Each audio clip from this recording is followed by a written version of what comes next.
What's up, everybody? This is Criminal Perspective, and I'm Chris. On this episode, I'm going to be playing an entire interview that Andrew and I recorded in May of 2019 with serial killer Kevin Roby, who goes by the name Satanic Christ. In 1988 in Los Angeles, Kevin Roby was arrested for the rape and murder of one of his sisters. He was subsequently sentenced to life in prison without parole. On September 4, 2005, there was a confrontation that Kevin Roby had with his cellmate, Lloyd Avery II. Lloyd Avery was a popular actor who had been in films like Boyz N The Hood and Poetic Justice. Eventually, Lloyd Avery made his way away from Hollywood and into a life of gang culture, ultimately being arrested in 2001 for a gang-related double homicide. On the day that the murder of Lloyd Avery II took place, both Avery and Roby engaged in a verbal argument that turned physical. Kevin Roby ended up striking Lloyd Avery, causing him to bleed profusely, and then Roby rendered Lloyd Avery unconscious, causing him to bleed into his lungs, essentially drowning in his own blood. The actions of Kevin Roby after the murder, such as placing Lloyd Avery's body on a pentagram and painting the cell walls with his blood, leads many people to think that Kevin Roby's murders are directly occult related. However, listening to this interview, it becomes very clear that mental illness is the culprit. So without further ado, here's our full interview with Kevin Roby, the Satanic Christ. You have a prepaid call from Satanic. an inmate at the California State Prison, Los Angeles County, Lancaster, California. This call and your telephone number will be monitored and recorded. To accept this call, say or dial 5 now. Hey, how you doing? Good. How about yourself? Oh, pretty good. So you're the infamous Satanic Christ, huh? That's right. Before we start, is there anything that you'd like to say or like to get across to anybody out there listening? Well, more so that I'm calling myself Satanic Christ, but I'm more so bringing what I'm trying to bring is the truth of what black magic is back into the world. Because I'm saying that most people that's out there is practicing wrong. They've let the church actually tell them what black magic is, and so all they're doing is practicing their religion on what the church has given them. That's why I'm saying that I'm the living word of darkness, because I am telling people what will truly work, because darkness is supposed to bring you life. But when you say Satanic Christ, you're not physically saying you're like The embodiment of Satan. No, I am saying that I am the Christ of darkness.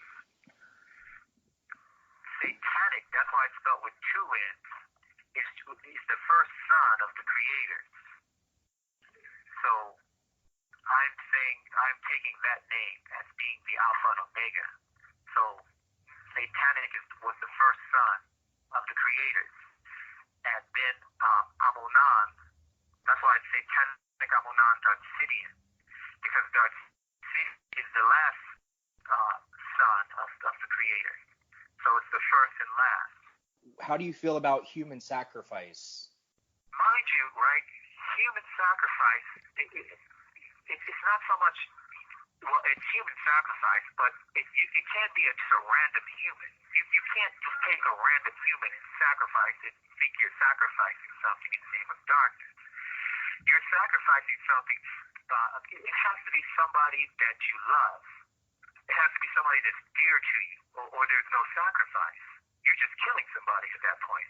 Why is that? Well, why is that? It's because love is the most powerful energy that you have in the human spectrum. Okay? So what you're doing is you're sacrificing that love. But you're doing it in a way to draw energy. In essence, if you had a circle of power, which is individuals that know how to form a link, and then all that energy is channeled into one person, then you wouldn't need to sacrifice. But because so many people have been taught wrong on how to draw in energy and how to make a circle of power, then you have to take drastic. Just like in sex, when you're having sex with somebody, your body generates more energy than any other time. This has actually been scientifically proven, right? So, but love equals globally has promoted people to pick up cars and all kind of things because it is a true energy.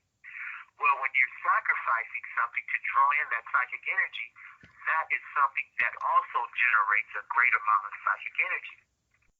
But if you had a circle of power, people that's taught right, there would be no need for human sacrifice.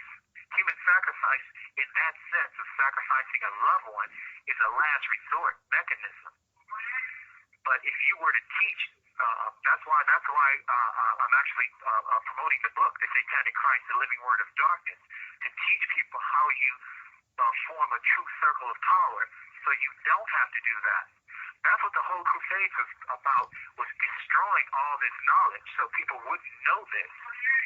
That's why when you really read on the Crusades, they burned a countless number of books and destroyed a countless number of people to wipe this knowledge from the world. So because if everybody's doing it incorrectly, then it defeats everything that promotes darkness or the cause of darkness. That's why if you look into the Satanic Church that's out there and the Luciferian Church, it's more of a social group, but they don't push a cause. Christianity, Islam, Judaism, they push the cause, and that's why they took power. But if you're not pushing a cause, you're just a social group. You were convicted. Originally, you were convicted when you were 23 and you had dropped out of the Air Force Academy, right? Right. So, talking about human sacrifice and like people close to you and loved ones, was that the basis of the first? Because you were convicted of raping and murdering your sister, correct? Right. But that was a ritual involving both that sacrifice of a loved one and using the sexual magic to open a portal. Call and your telephone number will be monitored and recorded. Your original conviction for the crime that landed you in prison, it was an attempt to gain power and assert power over the universe. Well, as the Satanic Christ. In order, well, yes, part of it was along that line. The ritual and the sacrifice was part of what would you say, the sealment of a pact.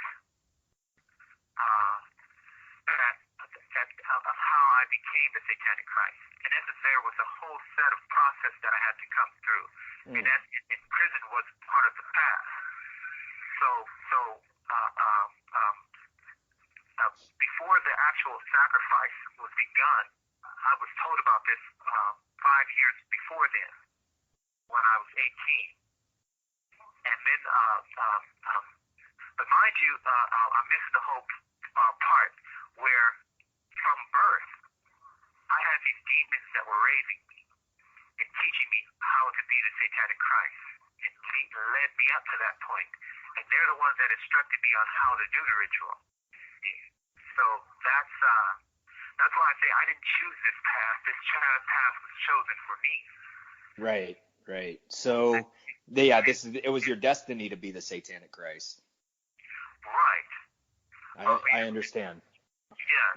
Yeah. So can you tell us a little bit about the sacrifice of your sister? What exactly occurred there? How was she murdered? Can you tell us how that took place? Well, it was a general sacrifice where it was just I guess you could just say a ceremonial knife, and you puncture the heart. It's somewhat the same process the Aztecs used. Right. And what is the purpose of the rape? Was that just to defile the spirit? No, it was to actually create an intense amount of psychic energy. You hear it, and some psychologists say that in the actual murder in itself, does an individual gain a certain amount of a euphoria of power or something like that. You ever heard that from a psychologist's perspective on the taking of a life? Yeah, absolutely. One can play God. Right. Well, in sexual magic, equally, there is as you near the greatest amount of energy in sexual magic is in that buffer zone before you get near the point of an orgasm. So in that buffer zone, that's where the highest amount of energy is developed. So you take both of these forms, and that's what it would take to open a portal. This call and your telephone number will be monitored and recorded. It takes a great amount of energy to open a portal that you could merge with a demonic being. And that mergence was necessary for me to pursue the path that I'm on. Right. Okay. So that was that. Okay, so moving on, now that we understand that, and that was, you gathering power and energy to essentially open portals and align yourselves with the demonic energies. So let's talk about Lloyd Avery and his murder. What was the purpose of that? Well, that was actually let me first say what I believe it was about. Okay. Because the path that I'm following is a path that's written in what they call the cosmic prophecy, where it talks of the Christ of darkness, right? Well, in his past, while he's in prison, he was to take on the champion of the forces of light. Okay? Well, this guy apparently, even though he was a gang member and all this other stuff, he became a fanatical Christian. One of those transformed people in prison type things. And he actually saw himself as baby Jesus, right? So when he moved in, he was pushing Christianity at an exorbitant rate, to where he actually made himself fit into the prophecy as being the champion of the forces of light. And the prison officials forced him into the cell. Yeah, they actually forced us into that cell. So they actually were following prophecy as well. So that was actually a match that was Satan itself. So, of course, once he well, first, can we go back to the murder that put me in prison in the first place? Yeah, sure. One thing I want to say on that. Sure. What I want to say on that was not only was the murder and sacrifice and the sexual aspect a part of gaining energy to open a portal, but it was also to seal the pact that was made with darkness. Because in order for darkness to truly merge with you, you have to put it before any and all things. So by doing the sacrifice by someone you truly love, that's close to you, that's what seals the pact, because you're showing that you're not going, you're sacrificing everything for darkness. For most humans, they're quick to agree to something, but you let 5 years go by or 6 years, and they want to change their mind. Just like with marriage. Well, darkness requires you to make this sacrifice to show that nothing will ever change your mind. And that's why you must make this sacrifice. And it's the same thing with the Christians. When you look back on Abraham, even though they say they stopped the sacrifice, but that's what the sacrifice is for, to show that you will not let nothing and no one keep you from pushing the cause of darkness.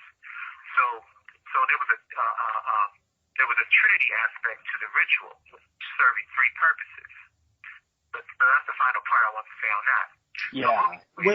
Before we move to the Avery, I'm just curious. There was two. So you had raped another sister, right? I had read there was two convictions for that. Oh, no, that was actually no. That was actually an attempted rape. Oh, okay. See, because the problem with that, she was the first. She was the one that I loved most, and she was the one I was most closest to. Okay, but it turned out that she was a virgin, and you can't use a virgin. The person must have committed, for us, it's the first sin.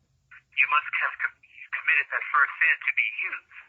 But if you're still pure, then you are completely of the side of light. And that's every human, the human being, no matter what you might think of the human being, is an angelic being in itself, or of the forces of light. So therefore, as long as it's pure in its essence, it can't be used in a ritual of darkness.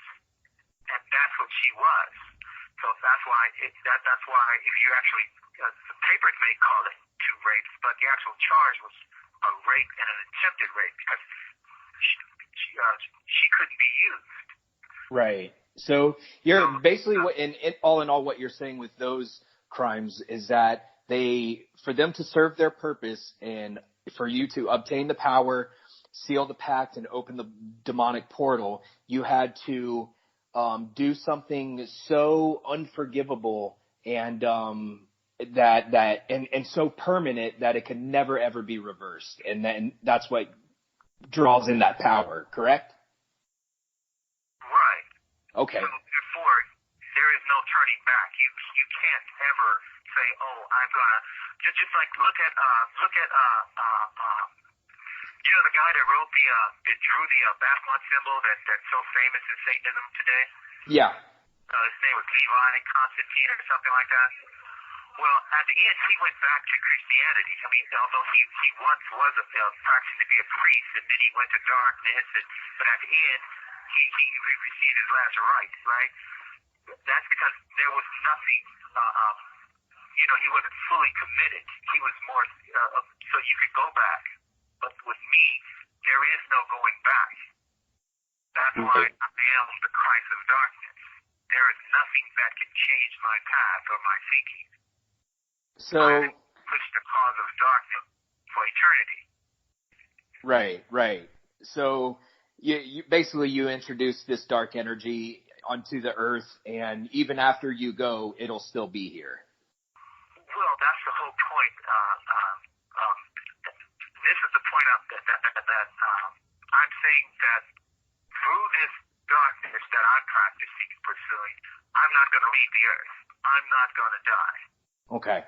So you are now an immortal being. And that's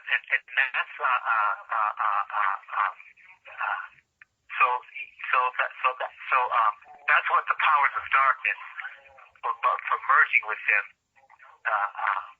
is accomplishing.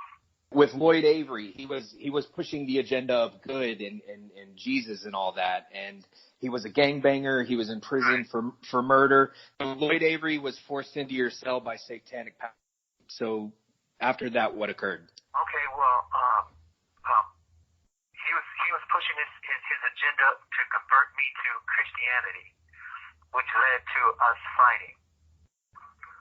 Then once he was defeated, that's when I put him on the pentagram to do a ritual, because in his defeat was also a certain amount of energy developed, and therefore and then he blood just started gushing out of him, right? So I used the blood to wash down the walls to trap his spirit within his cell so it couldn't leave, so I could do the ritual on him. And then once the ritual was done, this ritual was to send a message to God that, this conflict, it was more so to send a message that he's next in the agenda. Once I'm completed with the things that I'm supposed to accomplish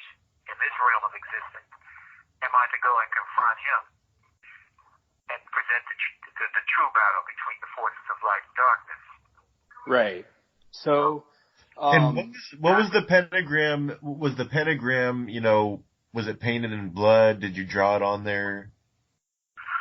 No, the pentagram was drawn into the floor. It was waxed. It was with a Batmon symbol in it, right? And on one of the big searches that they do in the prison, the guards came in and they tried to destroy the pentagram that was on the floor. And they took their nightsticks and they banged out the eyes of the goat that was in the pentagram, and they spray painted it red, like graffiti painted it red. But it was so waxed into the floor that I just removed the wax, and then I put blood in the eyes and then waxed it back over. So it had this weird look, and so the guards didn't want to go back in the cell no more because they're like, wow, the pentagram looks more evil than when they had originally went in. So they felt that the symbol was now after them, so they wouldn't come back in the cell. But then when they forced him in there, right, and that's why I don't understand if you're really pushing this, being this Christian that he was, why did you enter the cell when you had to cross over this pentagram? Because it was in the front of the cell, right? So he had to cross over the pentagram to enter the cell. But ultimately, he ended up on the pentagram. And I was doing that ritual when we got caught. When the cops came by, right? And that's where I ended up in the hole. So was he dead? Was he dead by the time you had already started the ritual? Yeah, he already did a day before the ritual started. Okay, and the cause of death was blunt force trauma and strangulation? Actually, he drowned on his blood. The bone in his nose, somehow, in the course of the fight, when he got hit, the bone in his nose must have penetrated something, and instead of the nose bleeding outward, it bled inward. Right, so he actually drowned on his blood. And remember I told you the blood started gushing out of him? Well, that's happened because, like, when the gases started building in him, it just pushed that blood out of him. But it was the strangulation that caused him to pass out, which inadvertently led to him drowning. He was in your cell for how many days before the guards found? Well, it came out to be 3 days, right? Right. But considering from time of death, it was only like 36 hours or something like that. No. It was 2.5 days. Yeah. So, but technically 2.5 days is 3 days. So for those 2.5 days, did you sleep in the cell and go to the chow hall and all that stuff while he was laying dead in the cell? Well, no, we got fed in the cell. We got fed in the cell. They just drop off the trays.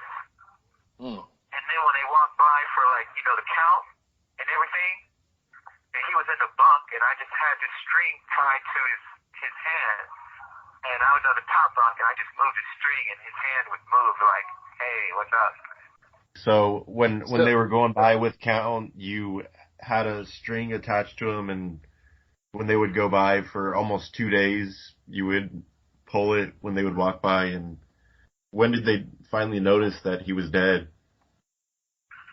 Oh, when they caught me doing the ritual on him. When you were painting the walls with blood? Well, the walls were painted. The walls were painted for like 2 days. Well, a day and a half. The walls got painted the day after, after the first day. But it was just the front part of the cell that was painted with blood. Yeah. And then there was these, from putting the blood up, the rags that were used were like bloody, right? And so some people think that I had his organs up there, but they were really rags. They weren't no organs. Some things got blew out of proportion. So did you do anything with the organs, or did you dissect them? Or No, I didn't do I just did a simple ritual on him to send his spirit back where it came from with a message. The message that I was saying. And that was it. Yeah, that you were coming to kill God. Right. Right. Well, that I was coming for the final confrontation and deal with that issue, right? Of course. Right. So did you have any emotional reaction when all of this was going on, or was this just, what you had to do and that was it? Well, no, I didn't have any emotions. I've been in enough battles in prison that emotions, as far as life or death, because I've had so many people try to kill me, it's not funny. I was already battle hardened by then, so right. Any people was not a major concern. Yeah. So after this occurred, Lloyd Avery was pretty popular. So, how did that go for you? Did you become a heavy target? Well, after that murder, right? Okay, well, he was a notorious gang member. Well loved, well liked, well feared, and all of this other stuff. So therefore, his homeboys, as far as the gang that he was in, mm-hmm. they kept coming and coming, and the prison officials tried to set me up by putting me back on the yard with them, right? To have them to try to kill me. So yeah, and then with every prison I went to after that, I would have these battles with it. They would send their people at me to try to get me. So have you had to deal with that since you've been moved recently? No, because after the third time, the third prison I've been to, and everything like that, prison officials make me S and Y. So S and Y, it's like you're not on the main line. So you're like in protective custody. Right, but it's more so for gang dropouts. Yeah, it's like an open yard for snitches and child molesters and things like that, correct? Well, no, more so with gang dropouts. Hmm. And they still attack child molesters on this line. So you can't come people can't come to this line. Right. But it's mainly for people that you dropped out of your gang, and when you drop out of the gang, your gang want to kill you. So they come to this line. So I fell under that same kind of situation because no matter what prison I went to, the gang members from his gang would be trying, to come at me. So the prison officials asked me to come here, or I would have to stay in the hole. Right. So do you regret any of this? Do you, I know you don't feel bad, but if you could take another turn in life and go back, would you do anything different? Well, considering that these demons would be from childhood, I don't see how I could have done anything differently. Right. Absolutely nothing I could have seen how things could go differently, because there was no way I could fight against their influence. So therefore, and plus their final outcome of how this is going to go is something that on some level I'm kind of connected with. So right. It's not something that even though you see how life has been, because like I said, it's been 30 years since this has happened. I can't see how I would do anything differently. Plus, with how the energy that comes from darkness, even under these conditions, that feeling is such, it's like a high within itself, to where that feeling in itself is like, it keeps you from, it's like people in my position, they would be depressed, beat down, wish this. But this demonic energy is such that there's just an energy and an aura that just emanates from me, and it's a feeling that's a high within itself.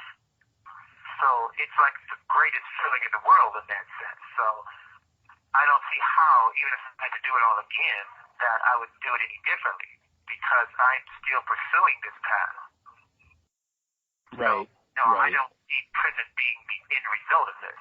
I don't see it prison can truly hold me very much longer.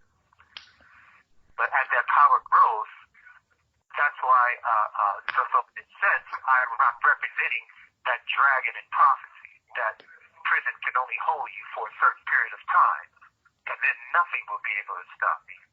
So, given the right circumstances again, would you do another human sacrifice given the time of day and opportunity? You talking about in the future? Yeah. Well, there would be no cause for it. Why is that? I've already sealed my His pact with darkness. already embraced it. I was just telling Andrew, that you've already sealed your pact with darkness, so there's no point in, doing it anymore. Right. Right. So there should be no point in anyone else doing it at this point, because I'm already So there's no point in that happening again because you've already accomplished it. It's done. right. Satanic, have you undergone a psychiatric evaluation? Oh, of course. They're instantly going to do that. Yeah. What were the results of that? What did they diagnose you with anything? Well, of course they diagnosed me as being schizophrenic, right? But then they downgraded it once I explained to them, well, if I'm schizophrenic, right, then Christianity, Islam, and Judaism are religions that's based on schizophrenia. Because each one of those religions is based on an individual just like me that pushed a cause that started a whole movement. And they heard voices that no one else could hear. So if you're saying I'm schizophrenic, then you have to say that these religions are based in schizophrenia. Right. It's a great point. And addressed with that, then they said, well, yes, you're not, okay, well, then it's your religion. So, therefore, I'm not, what would you say, Diagnosed. They've had to change their diagnosis in that sense. Right. Were you ever on any medication or anything for it? Well, no, there is no,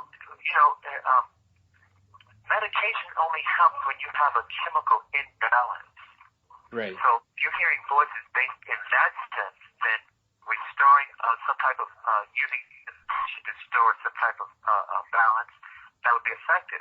But mine is not based from an imbalance. It's from another dimension and it's real, so you can't treat it with medication.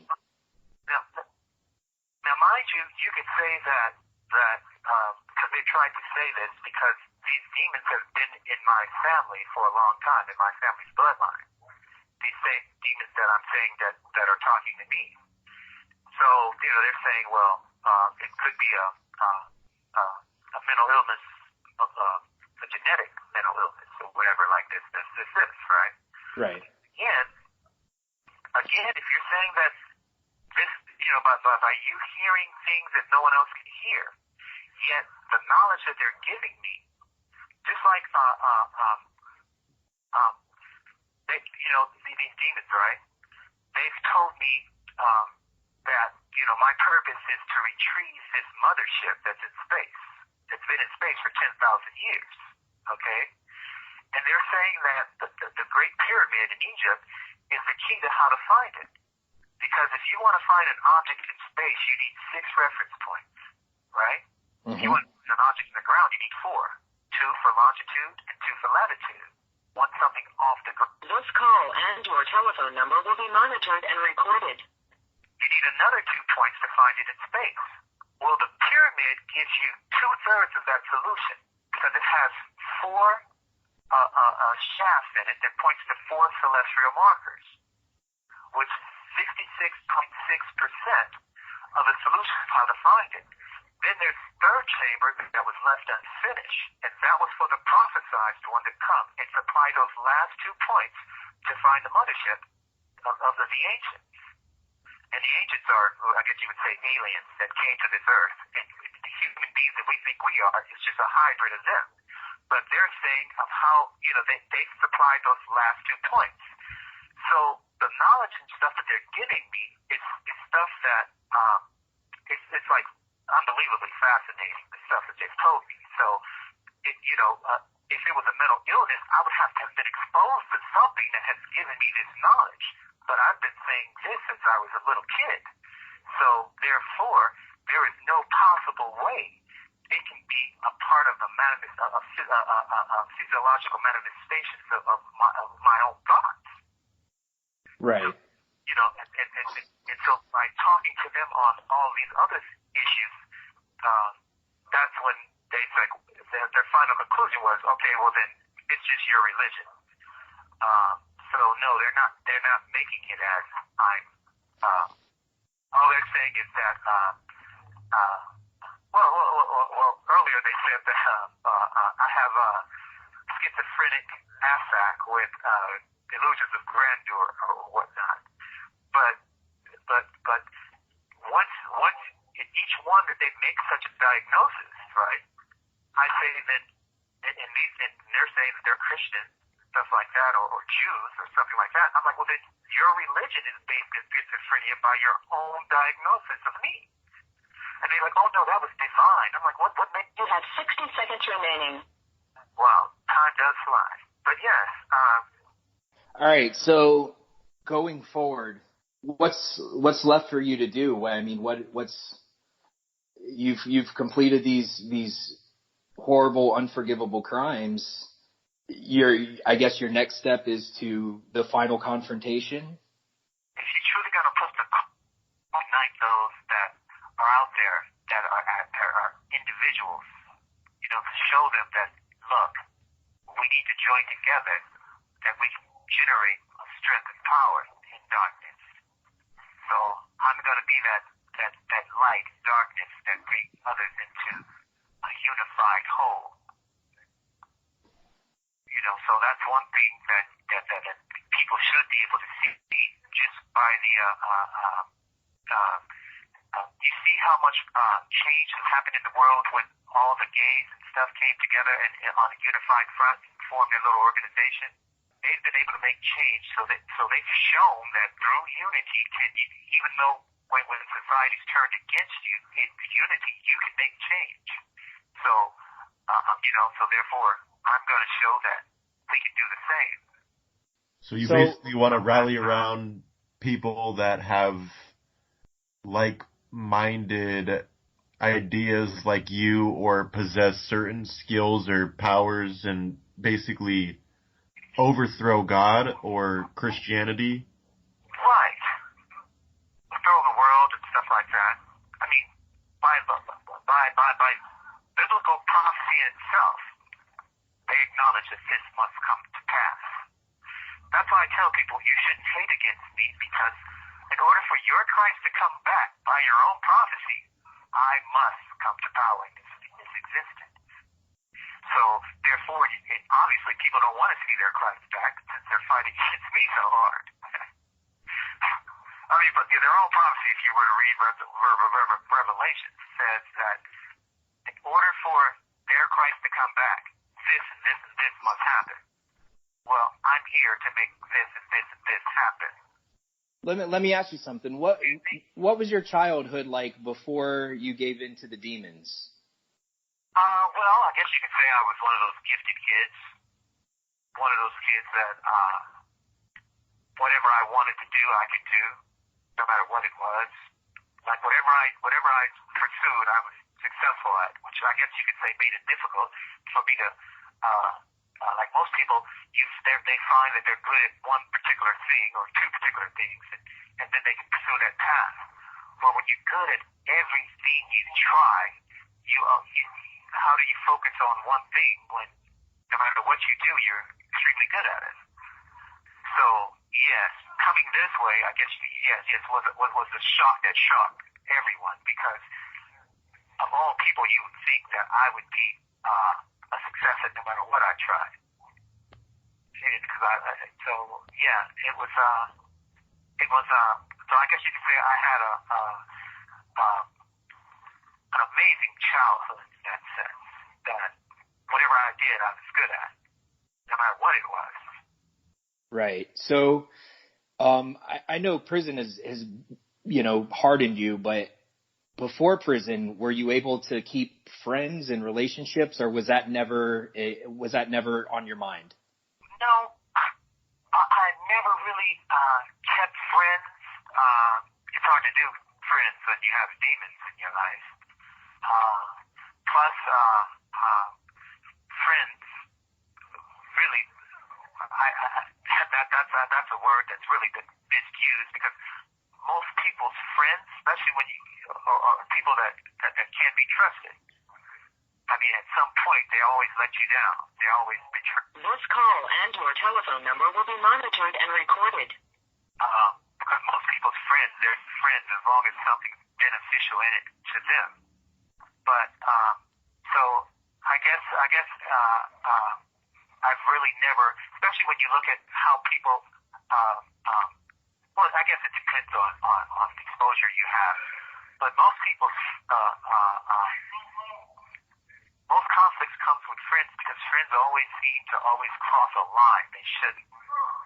But I've never really had friends, because my thought process was such that it's not something that other people would want to address with, because of course there was a demon. So with that sense, you would say that what I would talk about would not be things that they would be interested in, and what they would talk about is not things that I would be interested in.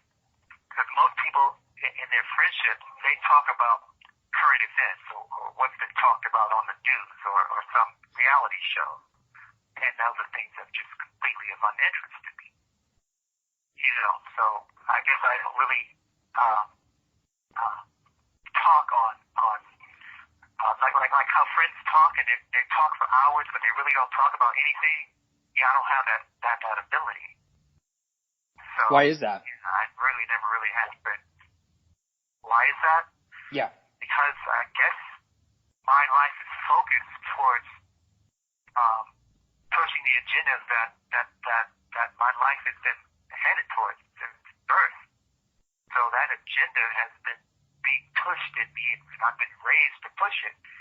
So I guess that's why I say I didn't really have a choice in this matter of pursuing this path. What about romantic relationships? Well, yeah, what about them? Have you ever been interested in them, or? Well, yeah, of course. But again, I really only had relationships with women that could feel the energy that's coming from you. Like a third of the women that I can touch can feel the energy that emanates from me. And it's an energy, it's a dark energy, it's a dark sexual energy, to where just by my touch alone, they can have an orgasm. So that's a real energy that, is, it's not in my head. They can actually feel it. So, with those women I would be most interested in, because of that energy and that feeling that they get, then of course they would go along with whatever I wanted, or the path that I'm pursuing, because they are getting something really out of it. So I guess you could say most of these women that when like if we break up or something, then they accuse me of putting them under a spell or something. This call and your telephone number will be monitored and recorded. It wasn't me putting him under the spell. It was this energy that affects them. And I guess you could say it affects them. An orgasm, I guess you could say, is a drug within itself. So therefore, they would be addicted to that drug. So through that addiction, want to be around me, and therefore they would go along with the path that I was pursuing. So that's why I only got with those type of women. So do you have, I guess I should say, followers? Well, that's what the whole point of this book is about, to put out this book, right? And those that connect with it, because I'm saying that people that pursue the path of darkness, right? I'm saying that they pursue it because something within them is letting them know that there's something more that they're supposed to be learning. Because I'm saying that the truth is already within you. It's been genetically hardwired into your RNA, and therefore, when you come across that truth you're searching for, you'll know it because it'll resonate within your being. And I'm saying this book I'm writing, the Satanic Christ, this will resonate within them, and my hookup will be in that book, and then that will bring in. So this book is going to work something like a psychic net that will bring in like-minded people, and then I will give them the teachings necessary for them to empower themselves, that we can truly push the cause of darkness. So you could say that the only following I have at this point is those that's in prisons, because those are the only people that are around. And the ultimate goal to gain followers, and the ultimate goal is to overthrow God, right? Right. Well, not just God, but the forces of light. Right. So you want nothing but evil on earth? No, not evil, but balance. I'm saying the forces of light aren't pursuing balance. They're trying to wipe out all that's in darkness. They're trying to wipe out, just like the Christians, Muslims, and Jews that have power over this. They don't exist in balance. That's why they're destroying the planet. They don't know how to always just me, and only their concerns. But it takes balance for life to exist in harmony. You see, it can't just be all light. It must be balanced. And since they won't acknowledge that, we must push a cause that will force them to. Just like the way the world's being run right now, you have whole ecosystems being wiped out because these people that claim they're about God and all this other stuff, they're throwing this world and everything out of balance. And they just won't get it in their head of how they're more so functioning like a cancer. So this sounds therefore the dark goddess. This sounds like a comparison to population control. Well, the dark goddess has brought me into existence. Well, yeah, population control. Technically, because when I come to power, right, we're going to start a way to produce a generation that's better than the next. Because the way the forces of light is doing it, they're destroying the entire gene pool by just letting everybody just free fuck and without concern of you're destroying the gene population. So since people won't think before they fuck, then hell, you need to when a person reaches a certain age, you take their sexual information, like the eggs or sperm, freeze it, and then sterilize them. Therefore, you can go ahead and do your crazy, just fuck wild and crazy, but you're not destroying the gene pool. And therefore, you can use some educated method, or when people show that they have some type of responsibility, then they can access their genetic information and bring forth a generation that's better than the next. I mean, because they're alleging that, we're doing better than we were doing 50 years ago, but 50 years ago, you didn't need pharmaceuticals for the average person to exist. But because we're destroying ourselves, just like people today, right? People are today, I mean, well, that's a whole other explanation. We're running around out of time, and your account's running low. So, but yeah, it's something to bring balance. The dark goddess has brought me into existence to restore that balance. You have 60 seconds remaining. Right. Okay, so we're going to have to bring this to an end now. But it's been really nice talking to you. Yeah, we've definitely appreciated all the insight you've provided, and we thank you for taking the time to do this.